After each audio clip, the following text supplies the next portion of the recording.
Welcome back to Weather Nation. Our team coverage continues down in the Florida Keys and up through the west coast of Florida. You're looking at some visuals out of West Summerland Key, Florida, where water is starting to make its way along the coast there as we continue to track Tropical Storm Elsa, preparing for potential impacts in the Keys as we get through the overnight hours and through western Florida as we get into your Tuesday forecast. And our field correspondent Ben McMillan is standing by in Clearwater, Florida, along the west coast here. We're going to continue our team coverage here, but Ben, how are things looking like right now, and how are folks out there preparing for this imminent storm?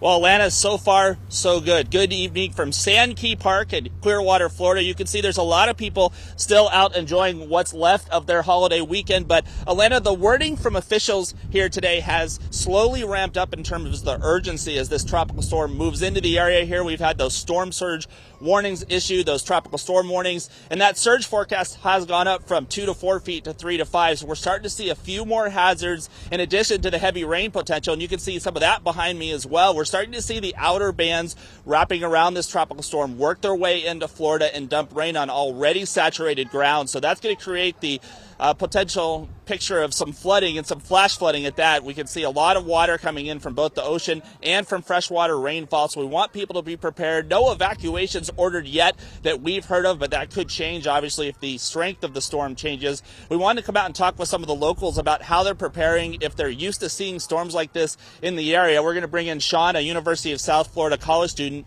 Sean, first of all, when did you first hear about this storm, and what's been going through your mind the last few days? Well, thank you. It's good to be here. Been following the storm now for about a week. Have always been in that cone of uncertainty since the beginning. I really think a lot back to Hurricane Irma and Tropical Storm Eta that have occurred in the past several years, and a lot of the effects with that, wind and rain. Really hoping for the best case scenario here, but every time the storm gets closer, it's always, just feel a little leery of what could be on the horizon.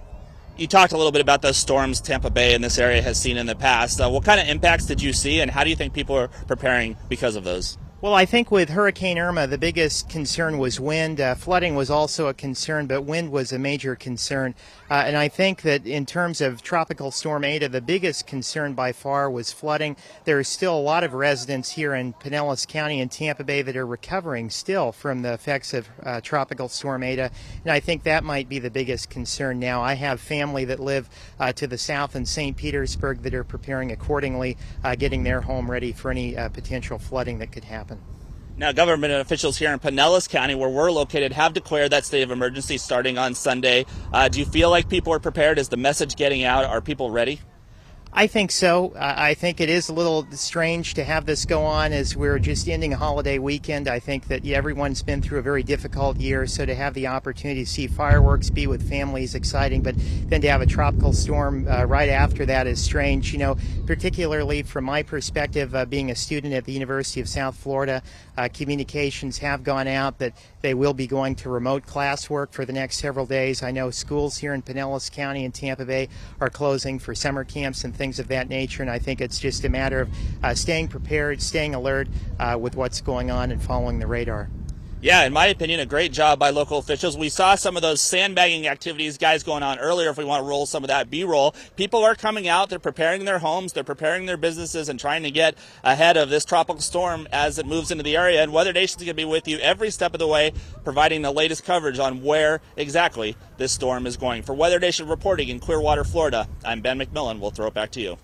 Thank you, Ben. Great report out there, and we're going to keep touching base with you throughout the next couple of days as we see those impacts along the west coast. Now, I want to take the viewers out to the latest with Tropical Storm Elsa. 50-mile-an-hour winds as we've already seen a landfall about 85 miles away from Havana, Cuba, and this continues to progress off to the north. We're still looking at flash flooding across the Cayman Islands and through Cuba through tonight, but we'll start to see those impacts in the Keys, some rainfall approaching in these areas. Some of the outer bands already reaching South Florida. And earlier in the day, we had a tornado warning across Miami, Florida, from some of that shear in that northeastern quadrant, even though the storm is still miles and miles away. We're going to keep tracking this out for you. We'll show you the latest cone before we take you out to Viper radar here. As we get into Tuesday morning, overnight tonight and in through Tuesday, 60-mile-an-hour winds, so showing some signs of strengthening into the warm waters of the Florida Straits, likely making an impact across Key West, and the rest of the Florida Keys will see heavy rainfall. But look how slow this makes its way through. We're talking 24 hours